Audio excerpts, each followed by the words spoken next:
state where this issue has been on the ballot in red and blue states both. The people of America have voted for freedom.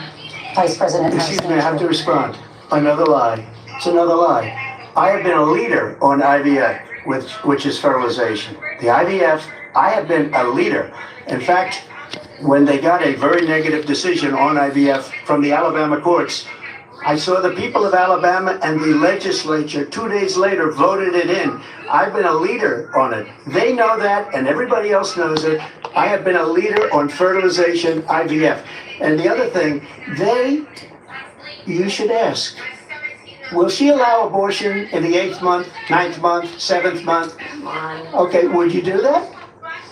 Why don't you ask me that question? Why don't you answer the question? Would you because veto? Under Roe v. Answer Wade, the question, would you veto? you could do abortions in the 7th month, the 8th month, the 9th month, true. and probably after birth. Just look at the governor, former governor of Virginia. The governor of Virginia said we put the baby aside and then we determine what we want to do with the baby. President Trump, thank you. We're going to turn now to immigration and border security. We know it's an issue that's important to Republicans, Democrats, voters across the board in this country.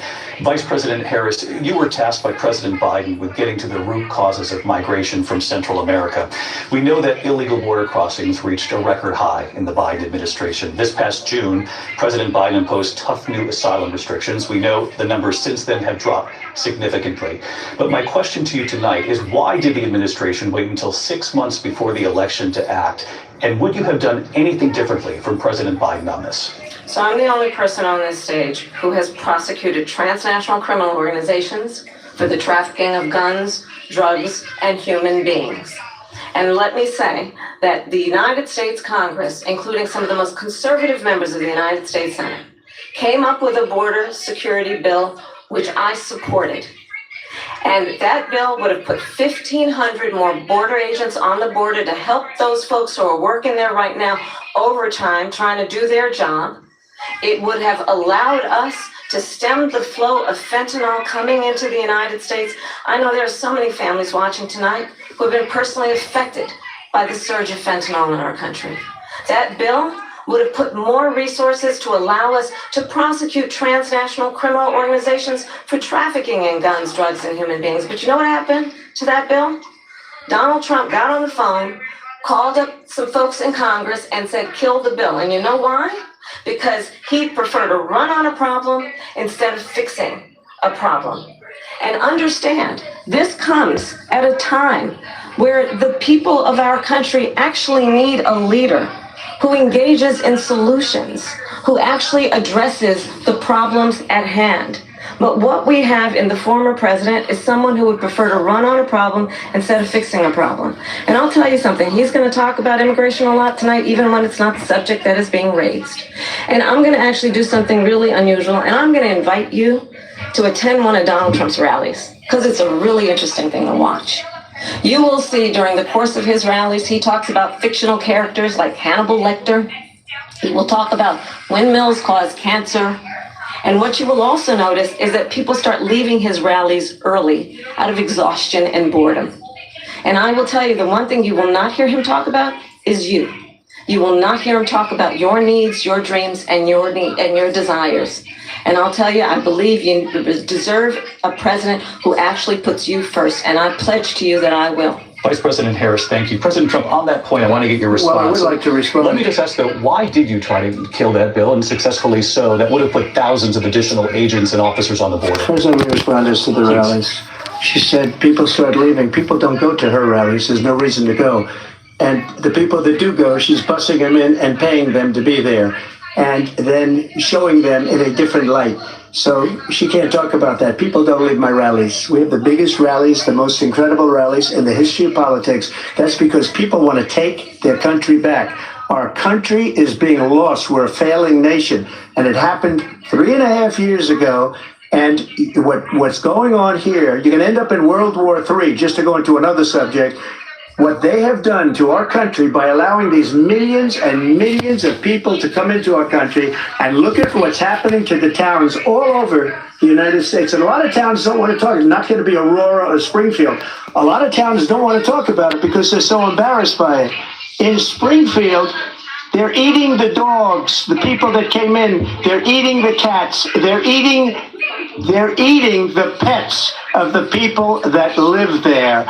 And this is what's happening in our country. And it's a shame. As far as rallies are concerned, as far as the reason they go is they like what I say. They want to bring our country back. They want to make America great again. It's a very simple phrase, make America great again. She's destroying this country, and if she becomes president, this country doesn't have a chance of success. Not only success, we'll end up being Venezuela on steroids. I just want to clarify here. You bring up Springfield, Ohio, and ABC News did reach out to the city manager there. He told us there have been no credible reports of specific claims of pets being harmed, injured, or abused by individuals within the immigrant community. Well, I've seen people on television. Let me just say here, this is the people on television say my dog was taken and used for food. So maybe he said that, and maybe that's a good thing to say for a city manager. I'm not taking this from television. But the people on television saying the dog was eaten by the people that went there.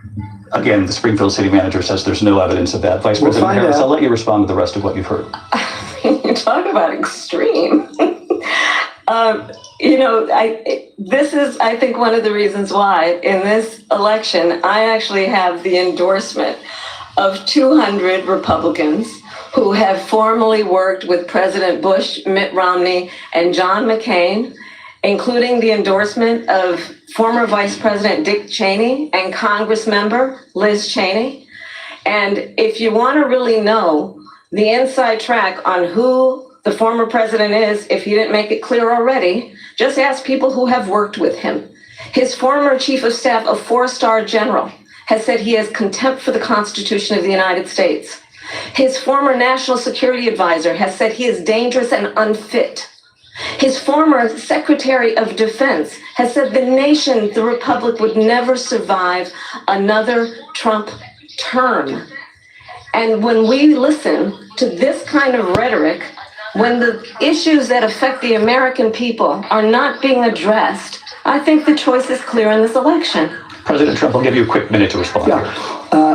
Thank you, because when I hear that, see, I'm a different kind of a person. I fired most of those people. Not so graciously. They did bad things or a bad job. I fired them. They never fired one person. They didn't fire anybody having to do with Afghanistan and the Taliban and the 13 people whose were just killed, viciously and violently killed. And I got to know the parents and the family. They didn't fire. They should have fired all those generals, all those top people, because that was one of the most incompetently handled situations anybody has ever seen. So when somebody does a bad job, I fire him. And you take a guy like Esper, he was no good, I fired him. So he writes a book. Another one writes a book, because with me, they can write books. With nobody else can they? But they have done such a poor job, and they never fire anybody. Look at the economy. Look at the inflation. They didn't fire any of their economists. They have the same people. That's a good way not to have books written about you. But just to finish, I got more votes than any Republican in history by far. In fact, I got more votes than any president, sitting president in history by far. Let me continue on immigration. It was what you wanted to talk about earlier, so let's get back to your deportation proposal that the vice president has reacted to as well. President Trump, you call this the largest domestic deportation operation in the history of our country. You say you would use the National Guard. You say if things get out of control, you'd have no problem using the U.S. military. You also said you would use local police. How would you deport 11 million undocumented immigrants? I know you believe that number is much higher. Take us through this. What does this look like? Will authorities be going door to door in this country? Yeah, it is much higher because of them. They allowed criminals, many millions of criminals. They allowed terrorists. They allowed common street criminals. They allowed people to come in, drug dealers, to come into our country. And they're now in the United States and told by their countries like Venezuela, don't ever come back or we're going to kill you. Do you know that crime in Venezuela and crime in countries all over the world is way down? You know why? Because they've taken their criminals off the street and they've given them to her to put into our country. And this will be one of the greatest mistakes in history for them to allow. And I think they probably did it because they think they're going to get votes, but it's not worth it.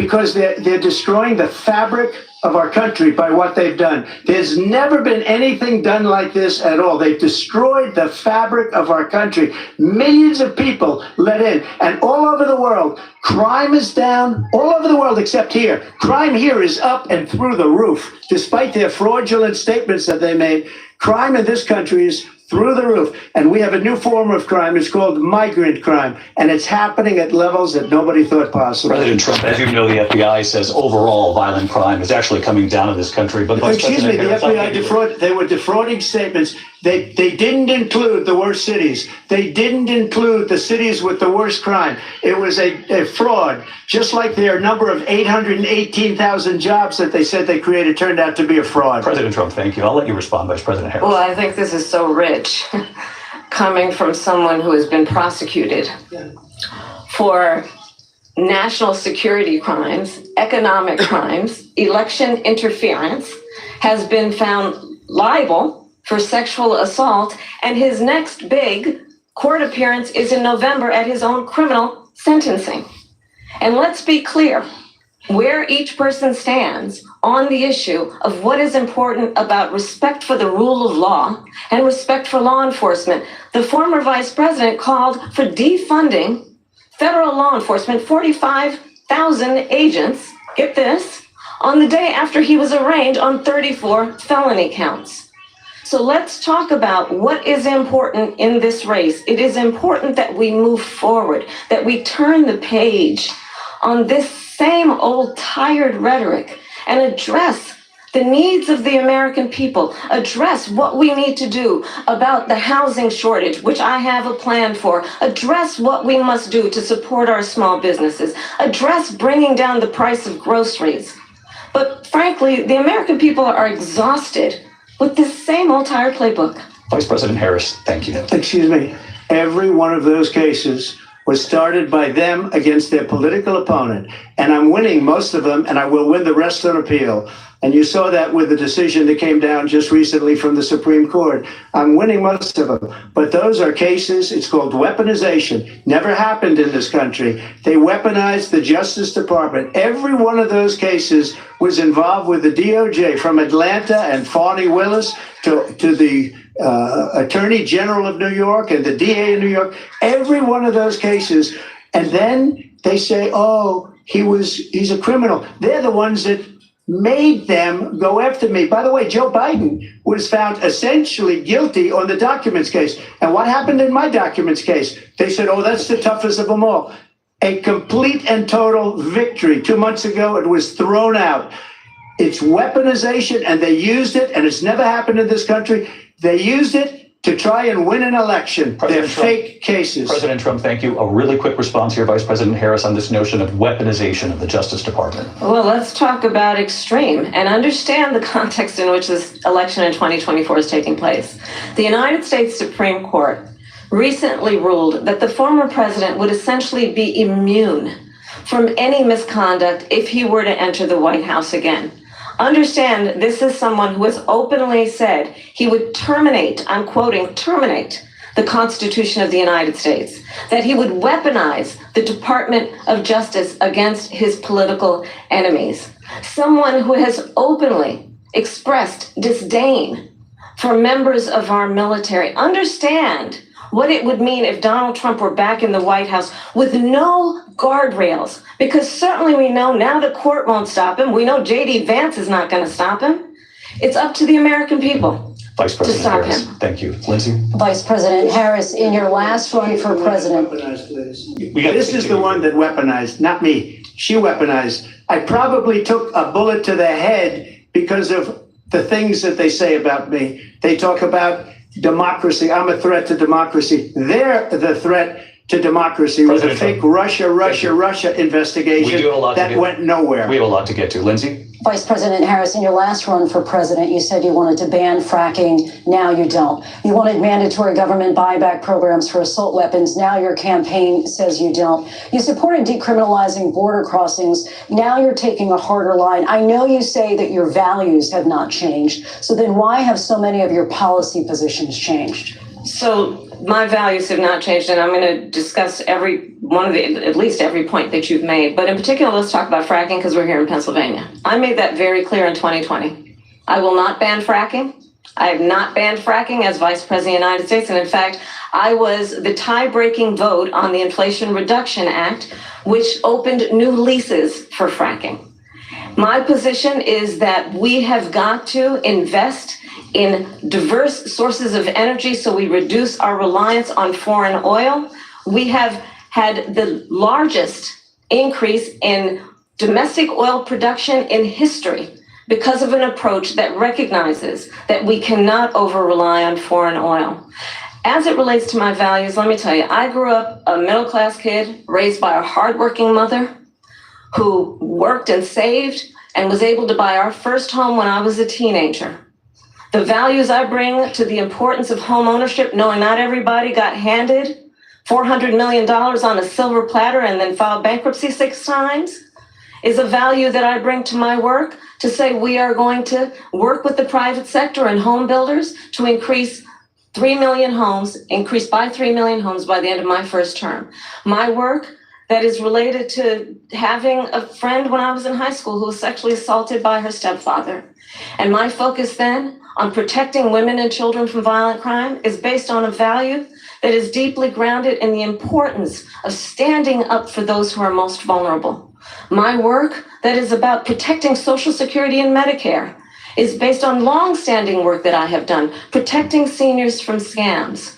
My values have not changed. And what is important is that there is a president who actually brings values and a perspective that is about lifting people up and not beating people down and name calling. The true measure of the leader is the leader who actually understands the strength is not in beating people down, it's in lifting people up. I intend to be that president. President Trump, your response? First of all, I wasn't given $400 million. I wish I was. My father was a Brooklyn builder, Brooklyn, Queens, and a great father, and I learned a lot from him. But I was given a fraction of that, a tiny fraction, and I built it into many, many billions of dollars, many, many billions. And when people see it, they are even surprised. So we don't have to talk about that. Fracking, she's been against it for 12 years. Defund the police, she's been against that forever. She gave all that stuff up very wrongly, very horribly, and everybody's laughing at it, okay? They're all laughing at it. She gave up at least 12 and probably 14 or 15 different policies. Like, she was big on defund the police. In Minnesota, she went out, wait a minute, I'm talking now, if you don't mind, please. Does that sound familiar? She went out in Minnesota and wanted to let criminals that killed people, that burned down Minneapolis, she went out and raised money to get them out of jail. She did things that nobody would ever think of. Now she wants to do transgender operations on illegal aliens that are in prison. This is a radical left liberal that would do this. She wants to confiscate your guns, and she will never allow fracking in Pennsylvania.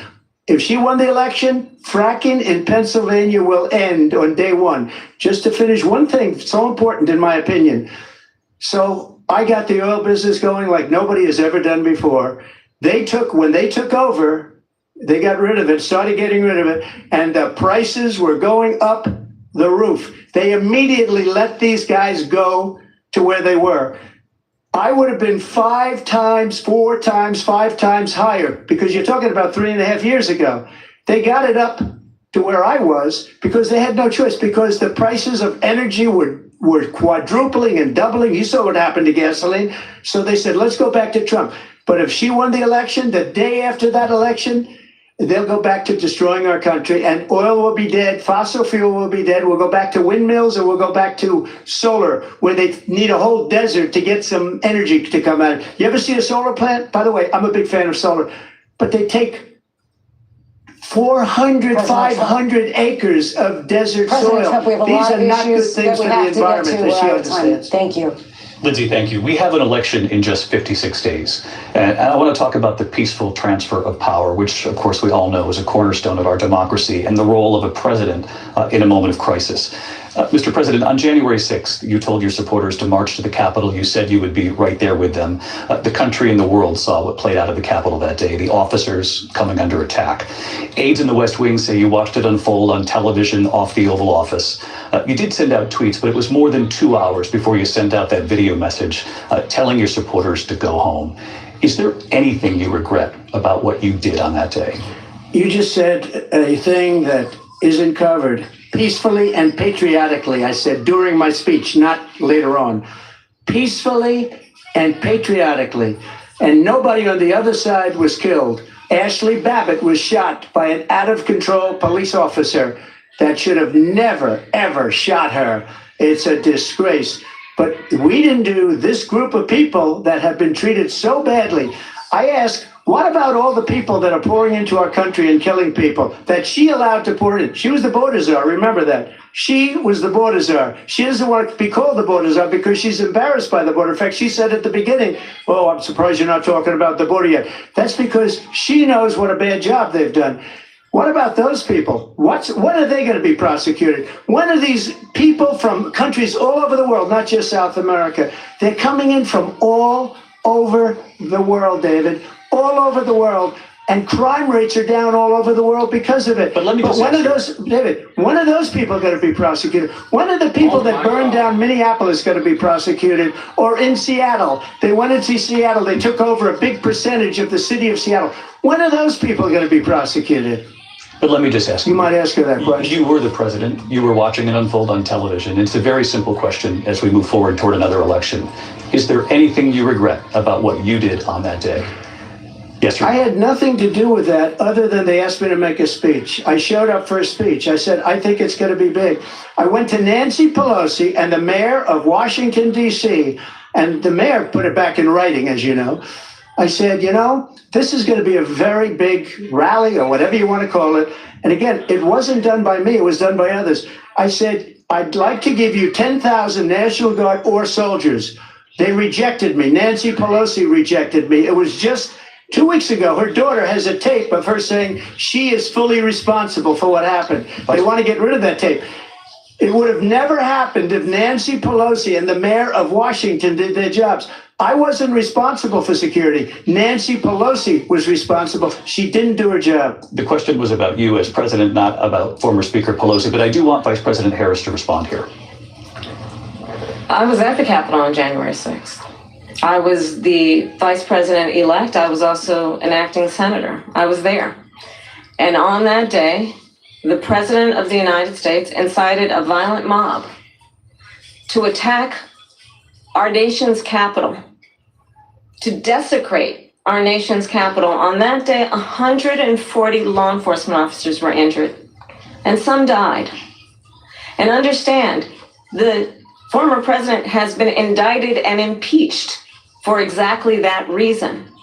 But this is not an isolated situation. Let's remember Charlottesville, where there was a mob of people carrying tiki torches, spewing anti-Semitic hate. And what did the president then at the time say? There were fine people on each side. Let's remember that when it came to the Proud Boys, a militia, the former president said, stand back and stand by. So for everyone watching who remembers what January 6th was, I say, we don't have to go back. Let's not go back. We're not going back. It's time to turn the page. And if that was a bridge too far for you, well, there is a place in our campaign for you to stand for country, to stand for our democracy, to stand for rule of law, and to end the chaos, and to end the approach that is about attacking the foundations of our democracy because you don't like the outcome. And be clear on that point. Donald Trump, the candidate, has said in this election there will be a bloodbath if this and the outcome of this election is not to his liking. Let's turn the page on this. Let's not go back. Let's chart a course for the future and not go backwards to the past. Let me just follow up here. It was a different term, and it was a term that related to energy because they have destroyed our energy business. That was where bloodbath was. Also, on Charlottesville, that story has been, as you would say, debunked. Laura Ingraham, Sean Hannity, Jesse, all of these people, they covered it. If they go an extra sentence, they will see it was perfect. It was debunked in almost every newspaper, but they still bring it up, just like they bring 2025 up.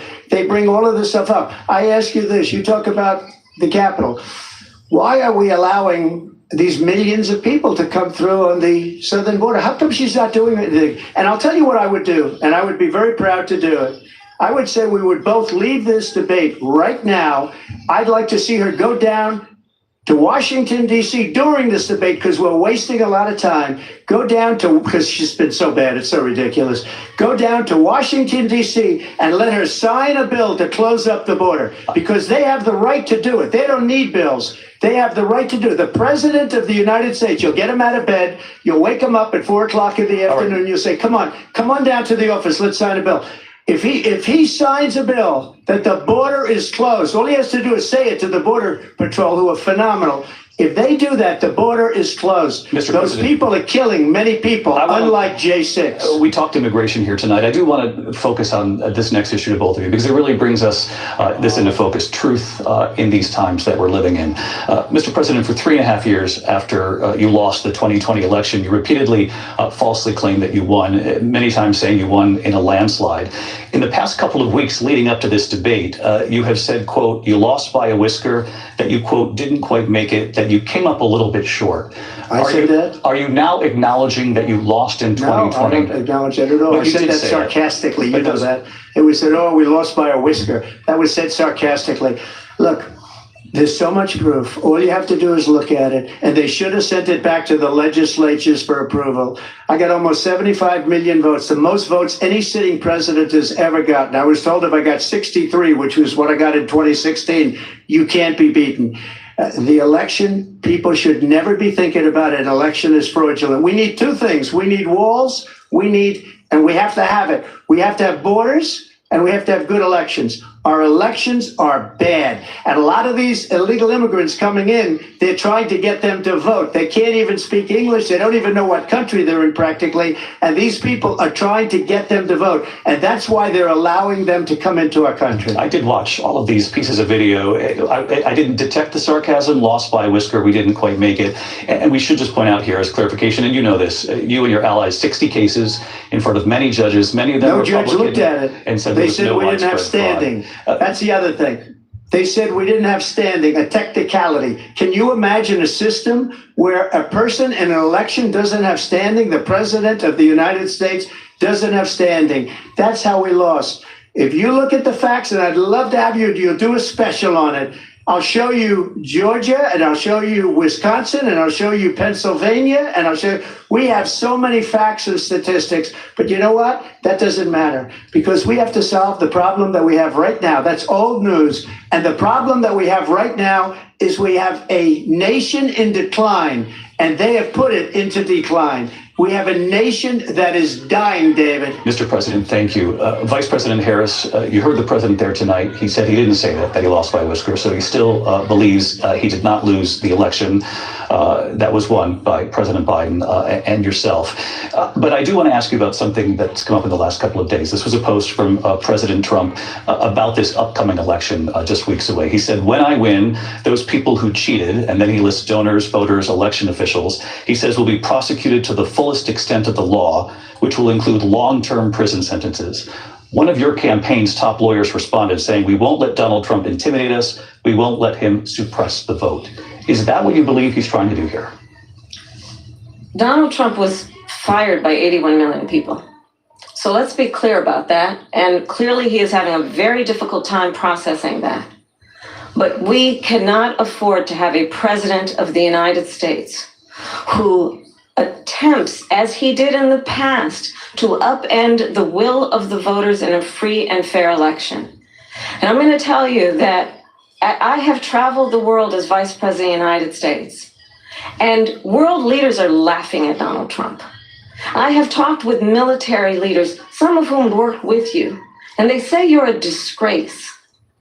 And when you then talk in this way in a presidential debate and deny what over and over again are court cases you have lost because you did in fact lose that election, it leads one to believe that perhaps we do not have in the candidate to my right the temperament or the ability to not be confused about fact. That's deeply troubling, and the American people deserve better. I'll give you 1 minute to respond, Mr. President. Let me just say about world leaders. Viktor Orban, one of the most respected men, they call him a strong man. He's a tough person, smart. Prime Minister of Hungary. They said, why is the whole world blowing up? 3 years ago, it wasn't. Why is it blowing up? He said, because you need Trump back as president. They were afraid of him. China was afraid, and I don't like to use the word afraid, but I'm just quoting him. China was afraid of him. North Korea was afraid of him. Look at what's going on with North Korea, by the way. He said Russia was afraid of him. I ended the Nord Stream 2 pipeline, and Biden put it back on day one, but he ended the XL pipeline. The XL pipeline in our country, he ended that, but he let the Russians build a pipeline going all over Europe and heading into Germany, the biggest pipeline in the world. Look, Viktor Orban said it. He said the most respected, most feared person is Donald Trump. We had no problems when Trump was president, but when this weak, pathetic man that you saw at a debate just a few months ago, that if he weren't in that debate, he'd be running instead of her. She got no votes. He got 14 million votes. What you did, you talk about a threat to democracy. He got 14 million votes and they threw him out of office. And you know what? I'll give you a little secret. He hates her. He can't stand her. But he got 14 million votes. They threw him out. She got 0 votes. And when she ran, she was the first one to leave because she failed. And now she's running. I don't understand it, but I'm okay with it because your time is I think we're going to do very well. We've got a lot more to get to. Turning now to the Israel-Hamas war and the hostages who are still being held, Americans among them. Vice President Harris, in December, you said, quote, Israel has a right to defend itself, but you added, quote, it matters how, saying international humanitarian law must be respected. Israel must do more to protect innocent civilians. You said that 9 months ago. Now an estimated 40,000 Palestinians are dead. Nearly 100 hostages remain. Just last week, Prime Minister Benjamin Netanyahu said there's not a deal in the making. President Biden has not been able to break through the stalemate. How would you do it? Well, let's understand how we got here. On October 7, Hamas, a terrorist organization, slaughtered 1,200 Israelis. Many of them young people who were simply attending a concert. Women were horribly raped. And so absolutely, I said then, I say now, Israel has a right to defend itself. We would. And how it does so matters. Because it is also true, far too many innocent Palestinians have been killed. Children, mothers. What we know is that this war must end. It must end immediately, and the way it will end is we need a ceasefire deal and we need the hostages out. And so we will continue to work around the clock on that. Work around the clock, also understanding that we must chart a course for a two-state solution. And in that solution, there must be security for the Israeli people and Israel, and an equal measure for the Palestinians. But the one thing I will assure you always, I will always give Israel the ability to defend itself, in particular as it relates to Iran and any threat that Iran and its proxies pose to Israel. But we must have a two-state solution where we can rebuild Gaza, where the Palestinians have security, self-determination, and the dignity they so rightly deserve. President Trump, how would you negotiate with Netanyahu and also Hamas in order to get the hostages out and prevent the killing of more innocent civilians in Gaza? If I were president, it would have never started. If I were president, Russia would have never, ever, I know Putin very well, he would have never, and there was no threat of it either, by the way, for 4 years, have gone into Ukraine and killed millions of people when you add it up, far worse than people understand what's going on over there. But when she mentions about Israel, all of a sudden, she hates Israel. She wouldn't even meet with Netanyahu when he went to Congress to make a very important speech. She refused to be there because she was at a sorority party of hers. She wanted to go to the sorority party. She hates Israel. If she's president, I believe that Israel will not exist within 2 years from now. And I've been pretty good at predictions, and I hope I'm wrong about that one. She hates Israel. At the same time, in her own way, she hates the Arab population because the whole place is going to get blown up. Arabs, Jewish people, Israel will be gone. It would have never happened. Iran was broke under Donald Trump. Now Iran has $300 billion because they took off all the sanctions that I had. Iran had no money for Hamas or Hezbollah or any of the 28 different spheres of terror. And they are spheres of terror, horrible terror. They had no money. It was a big story, and you know it. You covered it very well, actually. They had no money for terror. They were broke. Now they're a rich nation, and now what they're doing is they're spreading that money around. Look at what's happening with the Houthis and Yemen. Look at what's going on in the Middle East. This would have never happened. I will get that settled and fast, and I'll get the war with Ukraine and Russia ended. If I'm president-elect, I'll get it done before even becoming president. Vice President Harris, he says you hate Israel. That's absolutely not true. I have my entire career and life supported Israel and the Israeli people. He knows that. He's trying to, again, divide and distract from the reality, which is it is very well known that Donald Trump is weak and wrong on national security and foreign policy. It is well known that he admires dictators, wants to be a dictator on day one, according to himself. It is well known that he said of Putin that he can do whatever the hell he wants and go into Ukraine. It is well known that he said when Russia went into Ukraine, it was brilliant. It is well known he exchanged love letters with Kim Jong-un. And it is absolutely well known that these dictators and autocrats are rooting for you to be president again because they're so clear. They can manipulate you with flattery and favors. And that is why so many military leaders who you have worked with have told me you are a disgrace.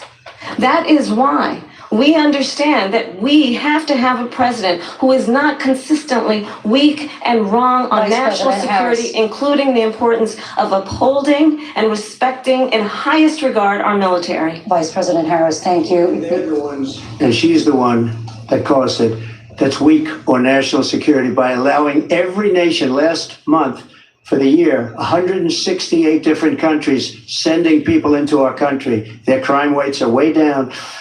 Putin endorsed her last week, said, I hope she wins. And I think he meant it because what he's gotten away with is absolutely incredible. It wouldn't have happened with me.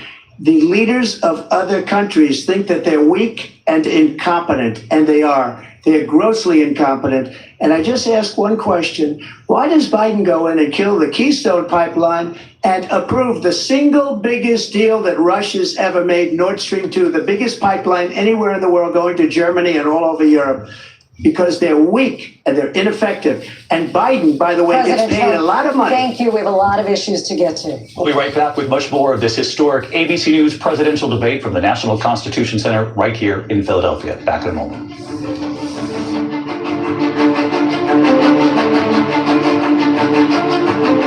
The ABC News presidential debate will continue after this. Look at this silly little sailboat. These men of means with their silver spoons eating up the financial endeavors of the 1%.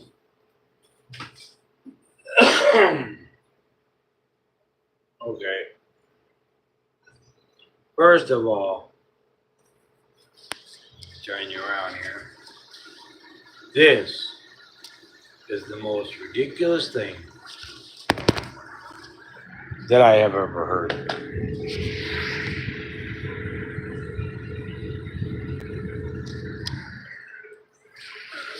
This is unbelievably crazy.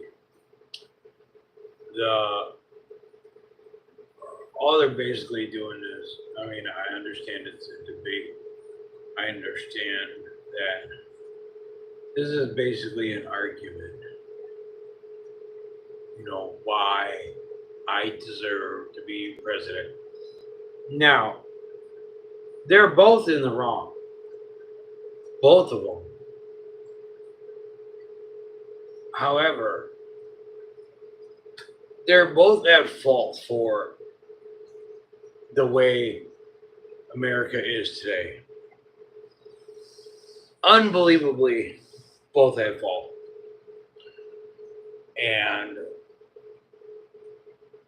all this is a pointing finger argument on who is the worst person on the planet. Yes, Trump okayed the Americans to take over the White House on January 6th. Trump okayed that. And Americans took it upon themselves to go and do whatever the hell they wanted to in the White House. That should not have been allowed. Not in America.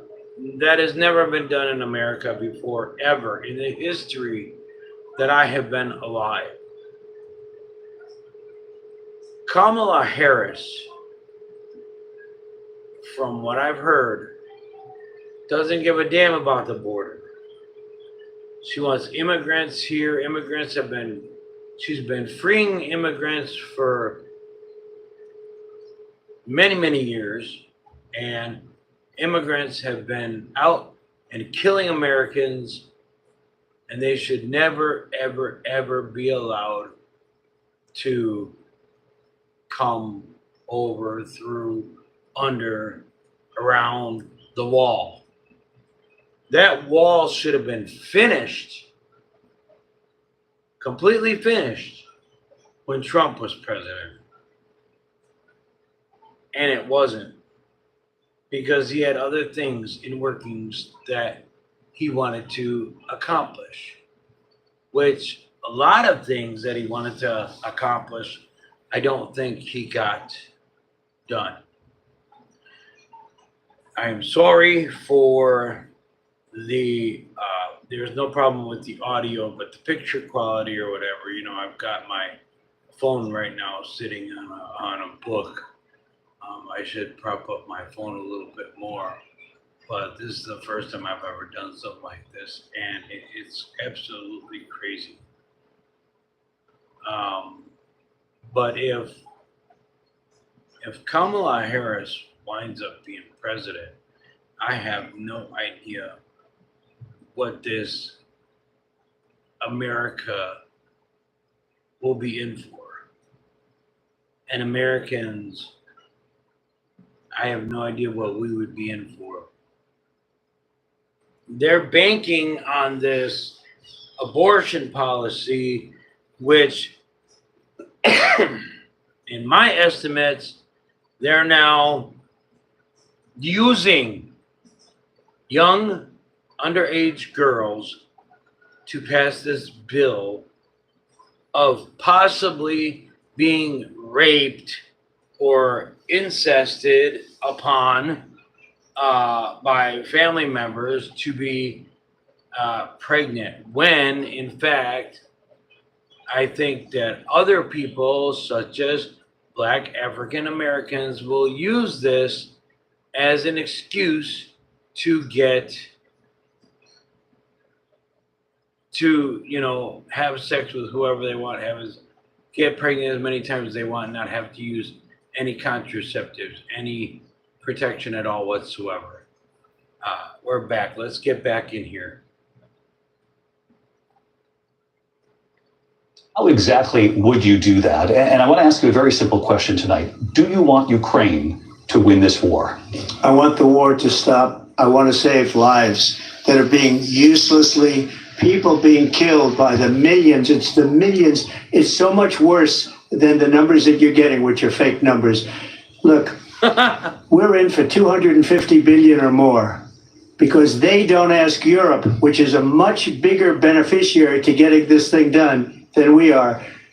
they're in for $150 billion less because Biden and you don't have the courage to ask Europe, like I did with NATO.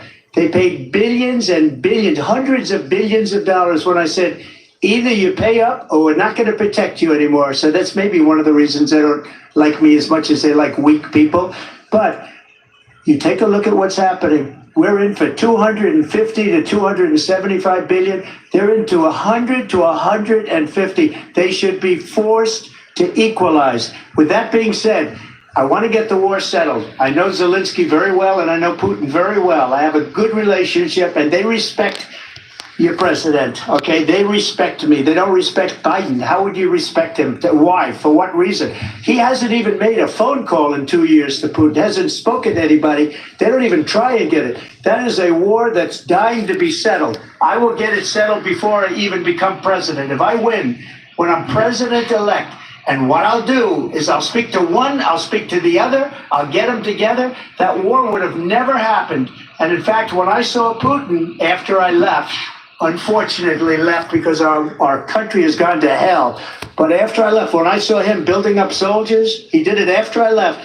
I said, oh, he must be negotiating. It must be a good, strong point of negotiation. Well, it wasn't, because Biden had no idea how to talk to him. He had no idea how to stop it. And now you have millions of people dead, and it's only getting worse, and it could lead to World War III. Don't kid yourself, David. We're playing with World War III, and we have a president that we don't even know if he's... Where is our president? We don't even know if he's a president. And just to clarify they threw him out of a campaign like a dog. We don't even know. Is he our president? But we have a president, Mr. President, that doesn't know he's alive. Your time is up. Just to clarify the question, do you believe it's in the U.S. best interest for Ukraine to win this war, yes or no? I think it's the U.S. best interest to get this war finished and just get it done. All right. Negotiate a deal, because we have to stop all of these human lives from being destroyed. I want to take this to Vice President Harris. I want to get your thoughts on support for Ukraine in this moment, but also as Commander-in-Chief, if elected, how would you deal with Vladimir Putin, and would it be any different from what we're seeing from President Biden? Well, first of all, it's important to remind the former president you're not running against Joe Biden, you're running against me. I believe the reason that Donald Trump says that this war would be over within 24 hours is because he would just give it up. And that's not who we are as Americans. Let's understand what happened here. I actually met with Zelensky a few days before Russia invaded, tried through force to change territorial boundaries, to define one of the most important international rules and norms, which is the importance of sovereignty and territorial integrity. And I met with President Zelensky. I shared with him American intelligence about how he could defend himself. Days later, I went to NATO's eastern flank, to Poland and Romania. And through the work that I and others did, we brought 50 countries together to support Ukraine in its righteous defense. And because of our support, because of the air defense, the ammunition, the artillery, the javelins, the Abrams tanks that we have provided, Ukraine stands as an independent and free country. If Donald Trump were president, Putin would be sitting in Kyiv right now. And understand what that would mean, because Putin's agenda is not just about Ukraine. Understand why the European allies and our NATO allies are so thankful that you are no longer president, and that we understand the importance of the greatest military alliance the world has ever known, which is NATO, and what we have done to preserve the ability of Zelensky and the Ukrainians to fight for their independence. Otherwise, Putin would be sitting in Kyiv with his eyes on the rest of Europe, starting with Poland. And why don't you tell the 800,000 Polish Americans right here in Pennsylvania how quickly you would give up for the sake of favor and what you think is a friendship with what is known to be a dictator who would eat you for lunch. Oh, Vice President Harris, thank you. We've heard from both of you on Ukraine tonight. Afghanistan came up in the last hour.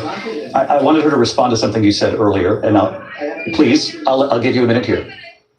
Putin would be sitting in Moscow, and he wouldn't have lost 300,000 men and women, but he would have been sitting in Moscow, quiet please, he would have been sitting in Moscow much happier than he is right now. But eventually, he's got a thing that other people don't have. He's got nuclear weapons. They don't ever talk about that. He's got nuclear weapons. Nobody ever thinks about that. And eventually, maybe he'll use them, and maybe he hasn't been that threatening, but he does have that. Something we don't even like to talk about. Nobody likes to talk about it. But just so you understand, they sent her to negotiate peace before this war started. 3 days later, he went in and he started the war because everything they said was weak and stupid. They said the wrong things. That war should have never started. She was the emissary. They sent her in to negotiate with Zelensky and Putin, and she did. And the war started 3 days later. And that's the kind of talent we have with her. What president have you ever heard in your entire life use the word stupid? She goes down as the worst vice president in the history of our country. But let me tell you something. She is a horrible negotiator. They sent her in to negotiate. As soon as they left, Putin did the invasion. President Trump, thank you. You did bring up something. You said she went to negotiate with Vladimir Putin. Vice President Harris, have you ever met Vladimir Putin? Can you clarify tonight? Yet again, I said at the beginning of this debate, you're going to hear a bunch of lies coming from this fellow. And that is another one. When I went to meet with President Zelensky, I've now met with him over 5 times. The reality is it has been about standing as America always should, as a leader upholding international rules and norms, as a leader who shows strength, understanding that the alliances we have around the world are dependent on our ability to look out for our friends and not favor our enemies because you adore strongmen instead of caring about democracy. And that is very much what is at stake here. The President of the United States is Commander-in-Chief, and the American people have a right to rely on a president who understands the significance of America's role and responsibility in terms of ensuring that there is stability and ensuring we stand up for our principles and not sell them for the benefit of personal flattery. You talked about Ukraine and Vladimir Putin. I do want to talk about Afghanistan. It came up in the first hour of this debate. I wanted to move on to Afghanistan. Said Trump did the most amazing thing I've ever seen. He got these countries, the 28 countries at the time, to pay up. He said, I've never seen, he's the head of NATO. He said, I've never seen. For years, we were paying almost all of NATO. We were being ripped off by European nations, both on trade and on NATO. I got them to pay up by saying one of the statements you made before, if you don't pay, we're not going to protect you. Otherwise, we would have never gotten it. He said it was one of the most incredible jobs that he's ever seen done. Thank you. I want to turn to Afghanistan. It came up in the first hour of the debate, and we witnessed a poignant moment today on Capitol Hill, honoring the soldiers who died in the chaotic withdrawal from Afghanistan. I do want to ask the Vice President, do you believe you bear any responsibility in the way that withdrawal played out? Well, I will tell you, I agreed with President Biden's decision to pull out of Afghanistan. 4 presidents said they would, and Joe Biden did. And as a result, America's taxpayers are not paying the $300 million a day we were paying for that endless war. And as of today, there is not one member of the United States military who is in active duty in a combat zone in any war zone around the world, the first time this century. But let's understand how we got to where we are. Donald Trump, when he was president, negotiated one of the weakest deals you can imagine. He calls himself a deal maker. Even his national security advisor said it was a weak, terrible deal. And here's how it went down. He bypassed the Afghan government. He negotiated directly with a terrorist organization called the Taliban. The negotiation involved the Taliban getting 5,000 Taliban terrorists released. And get this. And the president at the time invited the Taliban to Camp David, a place of storied significance for us as Americans, a place where we honor the importance of American diplomacy, where we invite and receive respected world leaders. And this former president, as president, invited them. She wanted to say, this son of a bitch. Because he does not, again, appreciate the role and responsibility of the President of the United States to be Commander-in-Chief with a level of respect And this gets back to You the point guys of how know he damn has well she consistently wanted to say disparaged this. and demeaned members of our Son of a military, bitch. fallen soldiers, and the work that we must do to uphold the strength Oh my and the God. respect of the United States of America around the world. Vice President Harris, thank you. President Trump, your response to her saying that you began the negotiations with the Taliban. So, if you take a look at that period of time, the Taliban was killing our soldiers, a lot of them, with snipers. And I got involved with the Taliban because the Taliban was doing the killing. That's the fighting force within Afghanistan. They don't bother doing that because, they deal with the wrong people all the time. But I got involved. And Abdul, the head of the Taliban. And I told Abdul, "Don't do it anymore, you're going to have problems." And he said, "Why do you send me a picture of my..." You're going to have to figure that out, Abdul. And for 18 months, we did have an agreement negotiated by Mike Pompeo. It was a very good agreement. The reason it was good, we were getting out. We would have been out faster than them, but we wouldn't have lost the soldiers. We wouldn't have left many Americans behind, and we wouldn't have left $85 billion worth of brand new, beautiful military equipment behind. And just to finish, they blew it. The agreement said you have to do this, and they didn't do it. They didn't do it. The agreement was terminated by us because they didn't do what they were supposed to do. I want to move on. And these people did the worst withdrawal, and in my opinion, the most embarrassing moment in the history of our country. And by the way, that's why Russia attacked Ukraine, because they saw how incompetent she and her boss are. President Trump, thank you. I want to move on now to race and politics in this country. Mr. President, you recently said of Vice President Harris, quote, "I didn't know she was black until a number of years ago when she happened to turn black, and now she wants to be known as black." I want to ask a bigger picture question here tonight. Why do you believe it's appropriate to weigh in on the racial identity of your opponent? I don't, and I don't care. I don't care what she is. I don't care. You make a big deal out of something. I couldn't care less. Whatever she wants to be is okay with me. But those were your words. So I don't know.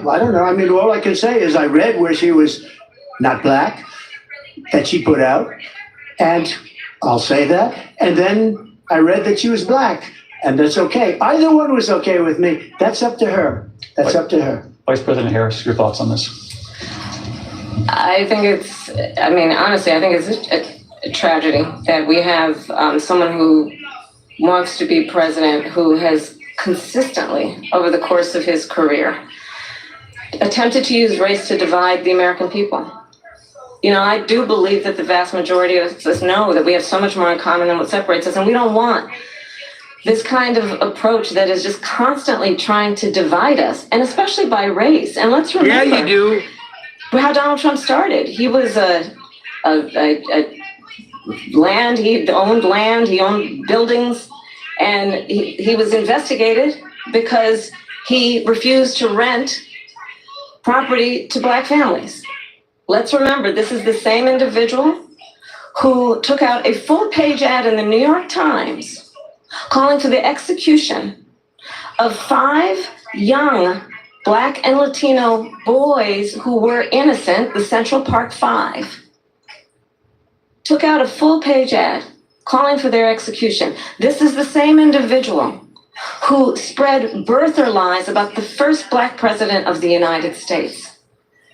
And I think the American people want better than that, want better than this, want someone who understands, as I do, I travel our country.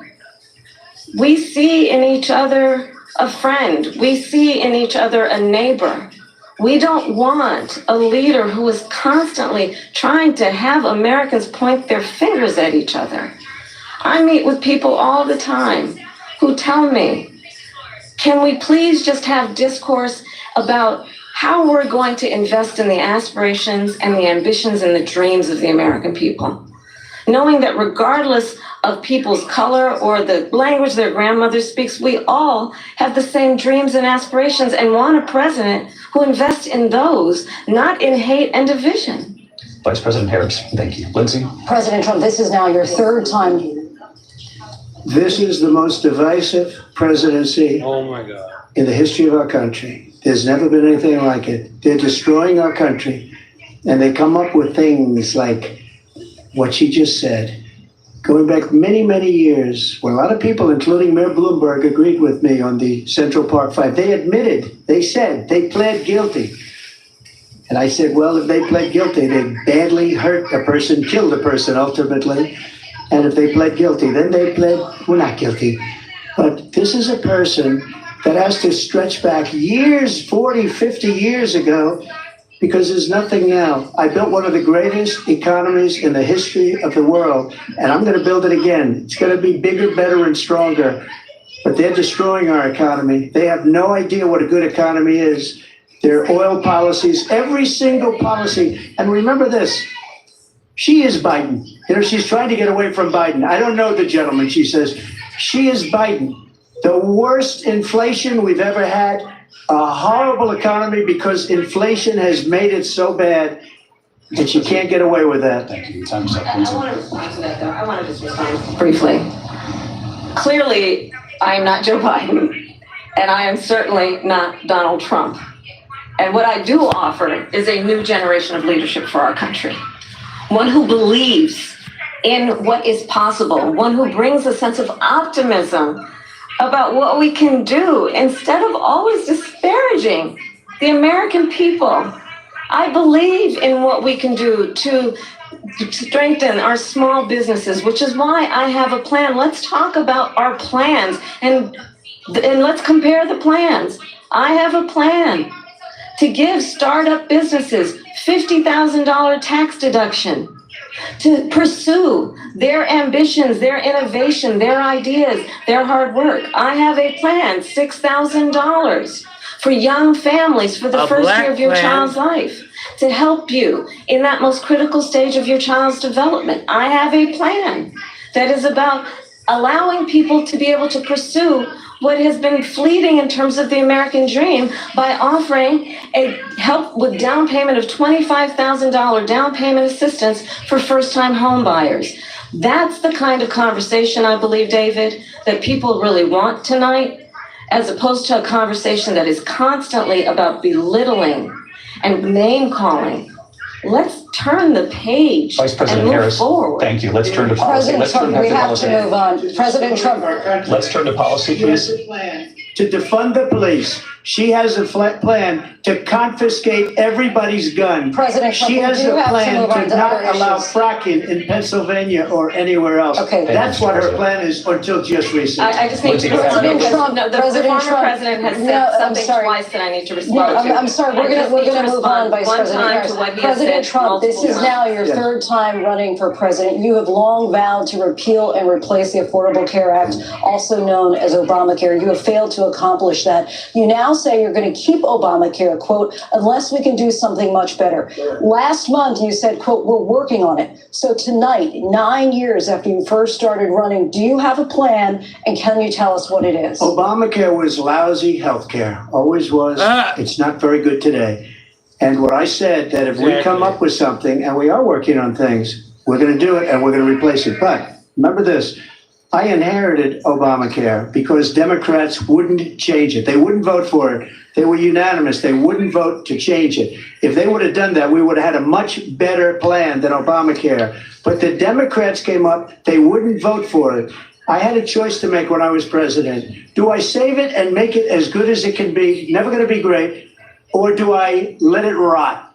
And I felt I had an obligation, even though politically it would have been good to just let it rot and let it go away. I decided, and I told my people, the top people, and they're very good people. I have a lot of good people in that administration. We read about the bad ones. We had some real bad ones too, and so do they. They have really bad ones. The difference is they don't get rid of them. But let me just explain. I had a choice to make. Do I save it and make it as good as it can be, or do I let it rot? And I saved it. I did the right thing. But it's still never going to be great, and it's too expensive for people. And what we will do is we're looking at different plans. If we can come up with a plan that's going to cost our people, our population, less money and be better health care than Obamacare, then I would absolutely do it. But until then, I'd run it as good as it can be run. So just a yes or no, you still do not have a plan. I have concepts of a plan, I'm not president right now. But if we come up with something, I would only change it if we come up with something that's better and less expensive. And there are concepts and options we have to do that. And you'll be hearing about it in the not too distant future. Vice President Harris, in 2017, you supported Bernie Sanders' proposal to do away with private insurance and create a government-run healthcare system. 2 years later, you proposed a plan that included a private insurance option. What is your plan today? Well, first of all, I absolutely support, and over the last 4 years as vice president, private healthcare options. But what we need to do is maintain and grow the Affordable Care Act. But I'll get to that, Lindsay. I just need to respond to a previous point that the former president has made. I've made very clear my position on fracking. And then this business about taking everyone's guns away. Tim Walz and I are both gun owners. We're not taking anybody's guns away. So stop with the continuous lying about this stuff. As it relates to the Affordable Care Act, understand, just look at the history to know where people stand. When Donald Trump was president, 60 times he tried to get rid of the Affordable Care Act. 60 times. I was a senator at the time. When I will never forget the early morning hours when it was up for a vote in the United States Senate, and the late, great John McCain, who you have disparaged as being, you don't like him, you said at the time, because he got caught. He was an American hero. The late, great John McCain, I will never forget that night, walked onto the Senate floor and said, no, you don't. No, you don't. No, you don't get rid of the Affordable Care Act. You have no plan. And what the Affordable Care Act has done is eliminate the ability of insurance companies to deny people with pre-existing conditions. I don't have to tell people watching tonight, you remember what that was like? Remember when an insurance company could deny if a child had asthma, if someone was a breast cancer survivor, if a grandparent had diabetes? And thankfully, as I've been vice president and we over the last 4 years have strengthened the Affordable Care Act, we have allowed for the first time Medicare to negotiate drug prices on behalf of you, the American people. Donald Trump said he was going to allow Medicare to negotiate drug prices. He never did. We did. And now we have capped the cost of insulin at $35 a month. Since I've been vice president, we have capped the cost of prescription medication for seniors at $2,000 a year. And when I am president, we will do that for all people, understanding that the value I bring to this is that access to health care should be a right and not just a privilege of those who can afford it. And the plan has to be to strengthen the Affordable Care Act, not get rid of it. Vice President Harris, in terms of where Donald Trump stands on that. I want to move to an issue that's important for a lot of... You made a mistake. And number one, John McCain fought Obamacare for 10 years. But it wasn't only him. It were all of the Democrats that kept it going. And you know what? We can do much better than Obamacare, much less money. But she won't improve private insurance for people, private medical insurance. That's another thing she doesn't want to do. People are paying privately for insurance that have worked hard and made money, and they want to have private. She wants everybody to be on government insurance where you wait 6 months for an operation that you need immediately. President Trump, thank you. We have another issue that we'd like to get to that's important for a number of Americans, in particular younger voters, and that's climate change. President Trump, with regard to the environment, you say that we have to have clean air and clean water. Vice President Harris, you call climate change an existential threat. The question to you both tonight is, what would you do to fight climate change? And Vice President Harris, we'll start with you. 1 minute for you each. Well, the former president had said that climate change is a hoax. And what we know is that it is very real. You ask anyone who lives in a state who has experienced these extreme weather occurrences, who now is either being denied home insurance or is being jacked up. You ask anybody who has been the victim of what that means in terms of losing their home, having nowhere to go. We know that we can actually deal with this issue. The young people of America care deeply about this issue.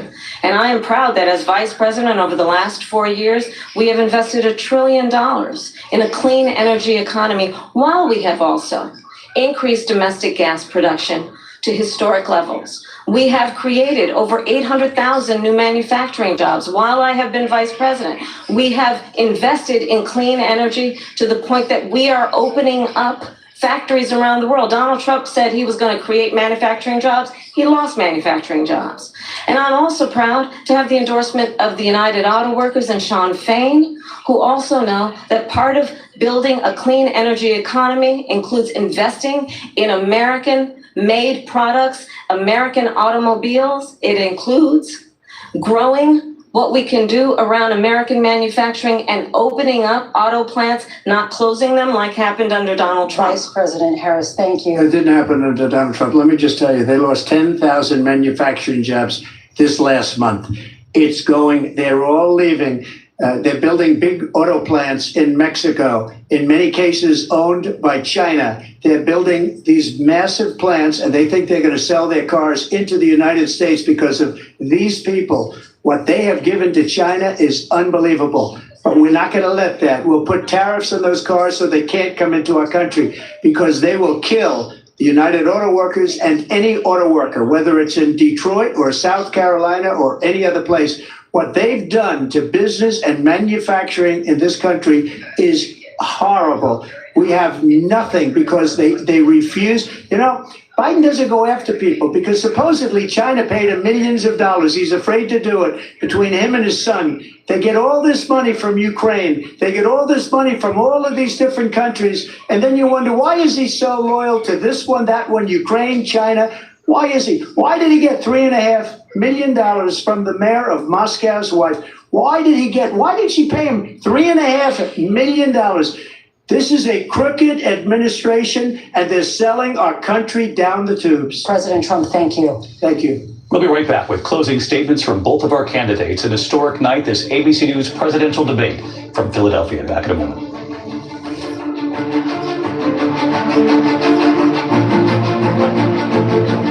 The ABC News presidential debate will continue after this.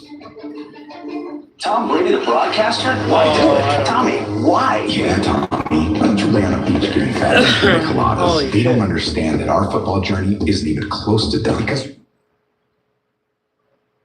Wow, unfucking believable, unfucking real. This is just. I don't know what to say. I don't know who has the better argument. All I know is that these two are both whacked. These two are both fucked in the head, and you can't believe anything at all that politicians say. They all promise Americans the entire world. They promise us that they're going to do better. They promise us everything that we want to hear and stuff just so that they get our votes. It happens with presidents. It happens with mayors and governors and even judges. I mean, the reason why the cops are arresting so many black people is because they keep getting out and they keep doing more bad, white people included. They keep on just doing bad things to good people, and the cops can arrest them 1,000,000 times. It's the judge that lets them out. So, you know, they're all a bunch of liars, every single one of them, from the presidents to the governors to the mayor. The only one that I've really ever seen keep his word about anything at all is the mayor of Tennessee, Glenn Jacobs, also known as Kane to most people. He was a WWE superstar, and now he's a mayor or whatever in Tennessee. And I don't know. You know, they will promise us the entire world just so that they get our votes. And then when they get into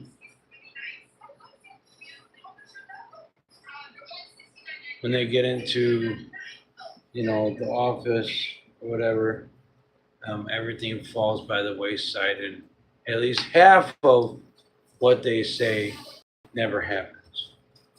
Trump had 4 years to fix shit, and he didn't. Biden, we don't know where the hell he is, but he dropped out. He isn't doing much. He just kind of disappeared and threw the ball to Kamala Harris. So I don't know. All I know is that every single one of them is a bunch of liars, and they will promise us the world, like I said, you know, just to get our votes. So let's go. We're going to go soon back here to the debate. Hopefully this thing between these two will end soon, because all they're doing is fighting. It doesn't matter what they say.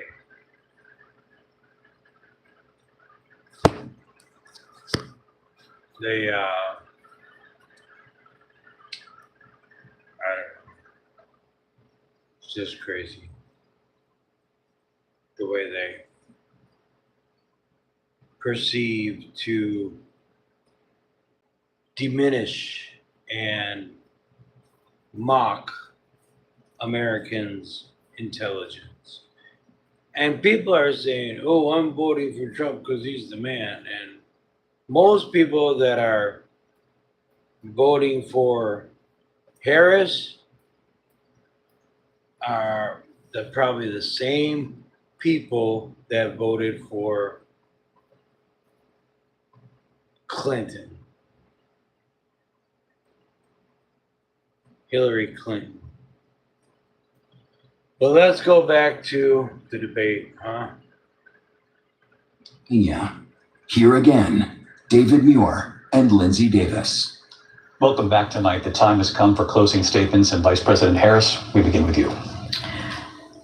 So I think you've heard tonight two very different visions for our country. One that is focused on the future, and the other that is focused on the past, and an attempt to take us backward. But we're not going back. And I do believe that the American people know we all have so much more in common than what separates us. And we can chart a new way forward. And a vision of that includes having a plan, understanding the aspirations, the dreams, the hopes, the ambition of the American people, which is why I intend to create an opportunity economy, investing in small businesses, in new families, in what we can do around protecting seniors, what we can do that is about giving hardworking folks a break and bringing down the cost of living. No. I believe in what we can do together that is about sustaining America's standing in the world and ensuring that we have the respect that we so rightly deserve, including respecting our military and ensuring we have the most lethal fighting force in the world. I will be a president that will protect our fundamental rights and freedoms, including the right of a woman to make decisions about her own body and not have her government tell her what to do. I'll tell you, I started my career as a prosecutor. I was a DA, I was an attorney general, a United States senator, and now vice president. I've only had one client, the people. And I'll tell you, as a prosecutor, I never asked a victim or a witness, are you a Republican or a Democrat? The only thing I ever asked them, are you okay? And that's the kind of president we need right now. Someone who cares about you and is not putting themselves first. I intend to be a president for all Americans and focus on what we can do over the next 10 and 20 years to build back up our country by investing right now in you, the American people. Vice President Harris, thank you. President Trump? So she just started by saying she's going to do this, she's going to do that, she's going to do all these wonderful things. Why hasn't she done it? She's been there for 3.5 years. They've had 3.5 years to fix the border. They've had 3.5 years to create jobs. And all the things we talked about. Why hasn't she done it? She should leave right now, go down to that beautiful White House, go to the Capitol, get everyone together and do the things you want to do, but you haven't done it, and you won't do it because you believe in things that the American people don't believe in. You believe in things like, we're not going to frack, we're not going to take fossil fuel, we're not going to do things that are going to make this country strong, whether you like it or not. Germany tried that, and within 1 year, they were back to building normal energy plants. We're not ready for it. We can't sacrifice our country for the sake of bad vision. But I just ask one simple question. Why didn't she do it? We're a failing nation. We're a nation that's in serious decline. Yeah. We're being laughed at all over the world. All over the world, they're laughed. I know the leaders very well. They're coming to see me. They call me. We're laughed at all over the world. They don't understand what happened to us as a nation. We're not a leader. We don't have any idea what's going on. We have wars going on in the Middle East. We have wars going on with Russia and Ukraine. We're going to end up in a third world war, and it'll be a war like no other because of nuclear weapons, the power of weaponry. I rebuilt our entire military. She gave a lot of it away to the Taliban. She gave it to Afghanistan.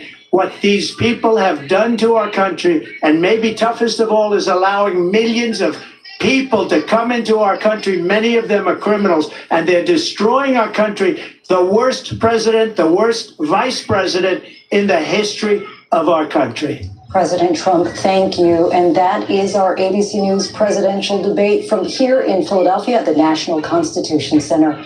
I'm Lindsay Davis. And I'm David Muir. Thank you for watching here in the U.S. and all over the world, and from all of us here at ABC News. Good night.